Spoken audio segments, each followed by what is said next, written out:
Shalom, கர்த்தருடைய நாமம் மகிமைப்படுவதாக. கர்த்தருக்குள் பிரியமானவர்களே, வேத வசனம் இப்படியாக சொல்லுகிறது.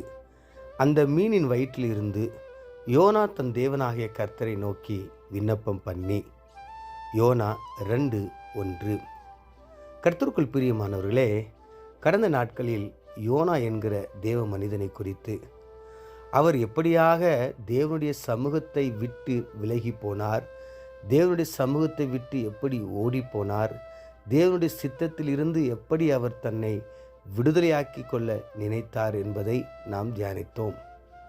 இன்றைய நாட்களிலும் தொடர்ந்து யோனாவை குறித்ததான ஒரு சில காரியங்களை நாம் தியானிப்போம். யோனா என்கிற மனிதனை தேவன் மிகவும் முழுமையாய் நம்பியிருந்தார்.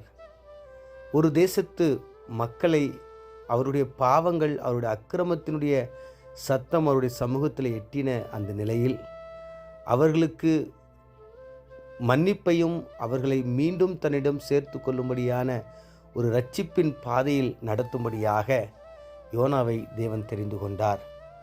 யோனா தேவனுடைய சித்தத்தையும் அவருடைய சத்தத்தையும் விட்டு விலகி ஓடிப்போனார் என்பதை தியானித்தோம். ஆனால் அடுத்த அதிகாரத்தில் என்ன சொல்லுகிறது பார்க்கும்போது, அவர் மீனின் வயிற்றுக்குள்ளாக இருக்கிறார். அப்போ அந்த மீனின் வயிற்றுக்குள்ளாக இருக்கும் பொழுது அவர் என்ன செய்திருக்கலாம்?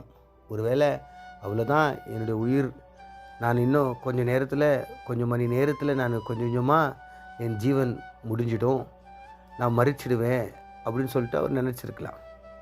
அதே விதமாக அவர் தான் சொல்கிறாரு, என்னை மீனின் கடலில் எடுத்து போட்டுருங்க அப்படின்னு சொல்லிட்டு சொல்கிறார். அப்போ அவர் சாகுவதற்கு ஆயத்தமாக இருக்கிறார்.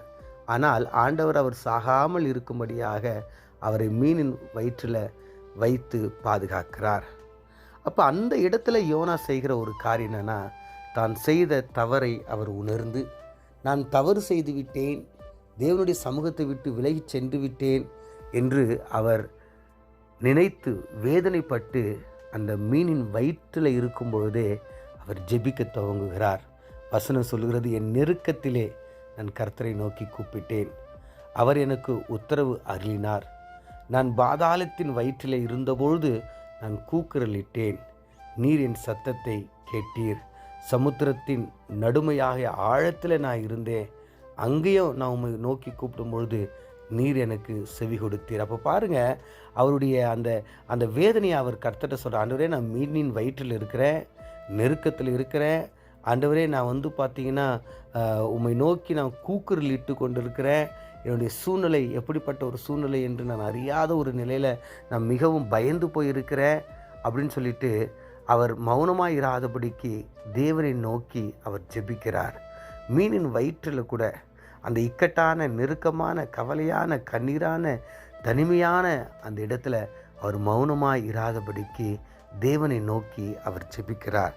கர்த்தருக்குள் பிரியமானவர்களே, நீங்களும் நானும் யோனாவை போல எந்த இடத்துல இருந்தாலும், எந்த சூழ்நிலை இருந்தாலும் நாம் தேவனை நோக்கி பார்க்கிறவர்களாய் இருக்க வேண்டும்.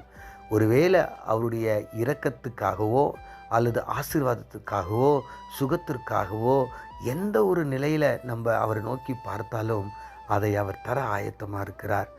ஒருவேளை நீங்கள் பலவீனத்தில் இருக்கலாம், ஒருவேளை கவலையில் இருக்கலாம், ஒருவேளை கடன் பிரச்சனையில் இருக்கலாம், ஒருவேளை நீங்கள் போராட்டத்தில் இருக்கலாம், ஒருவேளை ஏமாற்றத்தில் இருக்கலாம்.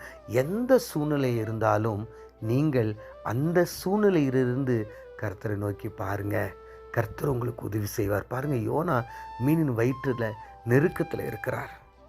அவர் கூக்குரல் இடுகிறார். இன்னும் சொல்கிறாரு, நான் அலைகள் என்னை சூழ்ந்து கொண்டது, இப்படியாக நான் நிறைய வேதனைக்குள்ளாக போனேன், ஆனாலும் நான் உம்மை நோக்கி பார்த்த ஆண்டவரே. மீனின் வயிற்றிலிருந்து அவரை கர்த்தரை நோக்கி பார்க்கிறார். இன்றைக்கி நீங்களும் நானும் நல்ல வீடு கொடுத்துருக்காங்க, நல்ல ஃபேன் இருக்குது, ஏசி இருக்குது, எல்லாம் இருந்தும் நம்ம கர்த்தரை நோக்கி பார்ப்பதற்கு நமக்கு நேரம் இல்லாமல் இருக்குது. கர்த்தரை நோக்கி அவருடைய சத்தத்தை கேட்பதற்கு நமக்கு நேரம் இல்லாமல் இருக்குது. கர்த்தருக்குள் பிரியமானவர்களே, மீனின் வயிற்றில் இருந்த யோனா கர்த்தரை நோக்கி பார்த்தார். நீங்களும் நானும் ஏன் நல்ல ஒரு வீட்டில் இருக்கிறோம், நல்ல ஒரு நிலையில் இருக்கிறோம், எல்லாமே நம்மளுக்கு கிடைக்குது, இக்கட்டு இல்லை, கவலை இல்லை, கண்ணீர் இல்லை, ஒன்றுமே இல்லை, நல்லா இருக்கிறோம். ஏன் நம்ம கர்த்தரை நோக்கி பார்க்கக்கூடாது? கர்த்தருக்குள் பிரியமானவர்களே, நீங்களும் நானும் யோனாவை போல நம்முடைய இக்கட்டான எந்த சூழ்நிலையில் இருந்தாலும், சந்தோஷமாக இருக்கட்டும், கஷ்டமாக இருக்கட்டும், எந்த சூழ்நிலை இருந்தாலும் கர்த்தரை நோக்கி நாம் விண்ணப்பம் பண்ணுவோம், கர்த்தரை நோக்கி நாம் ஜெபிப்போம். கண்களை மூடி நாம் ஜெபிப்போம். எங்களை அதிகமாய் நேசிக்கிற எங்கள் பரலோக தகப்பனே, நாங்கள் வாசித்து தியானித்த இந்த வேத வசனத்தின் பிரகாரம் யோனா ஆண்டவரே உம்மை நோக்கி பார்த்தார். ஆண்டவரே, மீனின் வயிற்றில் இருக்கும்போது, நெருக்கத்தில் இருக்கும்போது, ஆண்டவர் வேதனையில் இருக்கும்போது, ஆண்டவரே தவறு செய்து உம்மை விட்டு விலகி ஓடின அந்த குற்ற உணர்வு இருக்கும்பொழுது, ஆண்டவரே உம்மை நோக்கி பார்த்து தன்னைத்தானே சரி செய்து கொண்டார். ஆண்டவரே உம்மை நோக்கி விண்ணப்பம் பண்ணார். ஆண்டவரே நாங்களும் அப்படியாக, நாங்கள் எந்த நிலையில் இருந்தாலும், எந்த சூழ்நிலையில் இருந்தாலும், ஆண்டவரே உம்மை நோக்கி பார்க்க, உம்மை நோக்கி ஜெபிக்க, உம்முடைய ஆண்டவரே சமூகத்தை நோக்கி பார்க்க எங்களுக்கு உதவி செய்யும்படியாய் இயேசுவின் மூலம் ஜெபிக்கிறோம் நல்ல பிதாவே, ஆமீன்.